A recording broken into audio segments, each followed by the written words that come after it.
On poursuit ce Lex Inside, on va parler de la société à mission avec mon invité Christophe Guerchel, associé fondateur d'Alerion, également fondateur de Green Sanctuaries. Christophe Guerchel, bonjour. Bonjour. Alors la loi PAC de 2019 a ouvert une nouvelle voie avec cette société à mission. Tout de suite rentrons dans le vif du sujet. Qu'est-ce qu'une société à mission ? Alors une société à mission, c'est à la fois pas grand-chose parce que il suffit finalement de prévoir qu'on est société à mission ou qu'on devient société à mission dans les statuts. Et en même temps, c'est beaucoup parce que ça veut dire qu'on se donne une raison d'être et qu'on se donne une mission avec des objectifs qui doivent être ensuite quantifiables, qui sont des objectifs sociaux et environnementaux. Alors on en sait plus maintenant sur la société à mission, mais pourquoi opter pour la société à mission ? Alors d'abord, une petite remarque, c'est que on a assez peu de sociétés à mission en France, 1600 sociétés à mission à peu près. Oui, c'est très peu. C'est très peu sur, si on prend les 160 000 PME en France, par exemple, effectivement, ça fait 1%. Bon. Comment vous l'expliquez ? Alors, je l'explique parce que la relative nouveauté du dispositif, et je pense que peut-être que cette interview va aider, les gens n'ont pas complètement intégré à la fois que c'était simple et que c'était important. Voilà. Alors pourquoi une société à mission ? D'abord, il faut que la démarche soit sincère. Et ça, je pense que c'est assez important à dire. On ne peut pas faire une société à mission pour faire du greenwashing. Il faut qu'il y ait une démarche sincère, premièrement. Et deuxièmement, définir une mission, une raison d'être, ça veut dire sans doute engager les collaborateurs. Moi, j'ai un client qui s'appelle Pure Engagement qui dit souvent est-ce que votre société est engagée si vos collaborateurs ne le sont pas ? Bon. Et ça peut être une occasion de faire du team building, de chercher ensemble une mission, une raison d'être. Ça peut renforcer la dynamique et l'énergie collective. Donc, vraiment, ça veut dire que c'est une vraie réflexion collective, c'est ça que vous dites ? C'est une réflexion collective, ça devrait être une réflexion collective parce que pour faire adhérer les équipes, les collaborateurs à une mission, eh bien, il faut que cette mission soit partagée par tout le monde. Alors ensuite, on peut, dans certains cas, vouloir devenir société à mission aussi parce qu'on a des clients, on a des fournisseurs pour lesquels c'est important. Par exemple, si on fait des appels d'offres, il est clair que les collectivités locales, les personnes publiques seront intéressées par le fait que vous soyez société à mission. Mais ça ne doit pas être pour cela qu'on devient société à mission. Il faut d'abord que ça corresponde à un véritable engagement et à une véritable recherche de sens. Je vais vous prendre un exemple d'une société pour laquelle on travaille. Eux, ils font de l'hospitality. Bon, donc du wellness, de l'accueil dans des immeubles de bureaux, voilà. Et ils ont deux objectifs.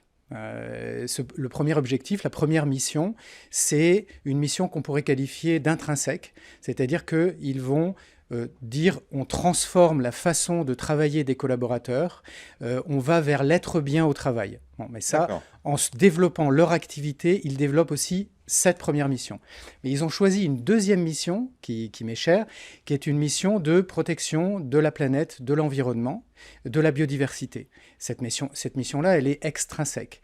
Donc il va falloir désigner un comité à mission et véritablement mettre du sens et mettre du fond dans ce qu'on fait. Et là, on comprend que c'est plus difficile de rassembler sur un objectif qui dépasse l'entreprise elle-même. Et c'est pour ça qu'il faut demander aux collaborateurs de quoi vous avez envie.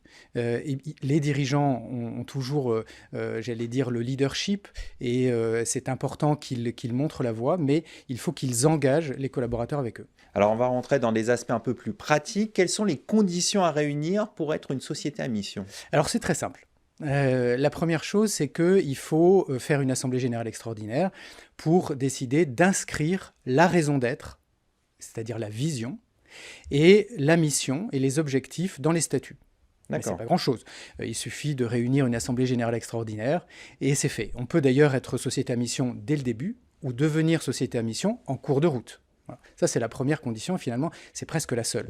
Ensuite, il faut qu'on désigne un comité de mission. Parce que ce comité de mission va suivre le développement de la mission au fil de l'eau, pendant un certain nombre d'années. Voilà les deux conditions finalement de la société à mission. Par contre, ce que je comprends, c'est ce qui doit être difficile, c'est d'établir vraiment le libellé de la raison d'être pour faire adhérer justement et l'intégrer dans les statuts, non? Voilà, et nous, ce qu'on recommande, c'est plutôt que la raison d'être tienne en une phrase. Voilà. Et c'est possible ça, une phrase? Vous savez, faire simple et bref, c'est ce qu'il y a de plus compliqué dans la vie. Voilà, donc je dirais pas que c'est simple, mais c'est tout à fait possible et ça demande un peu de réflexion par contre. Alors, un autre aspect intéressant, c'est le contrôle des sociétés à mission. Concrètement, qui contrôle les sociétés à mission? Alors, on appelle ça les organismes tiers, et donc les OTI, des organismes tiers indépendants.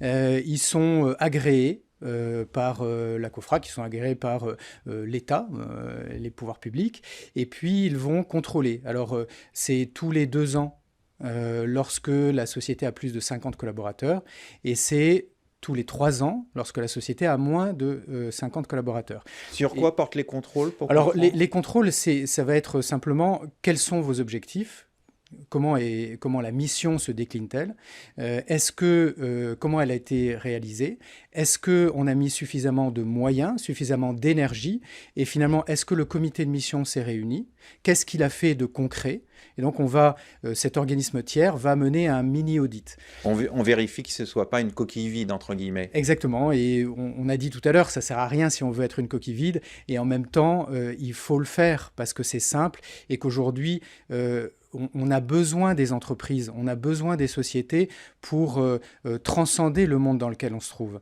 Et on voit bien que la planète est en danger, on voit bien que le social doit être renforcé un petit peu partout, et il est certain que dans les entreprises, il y a cette volonté qui existe.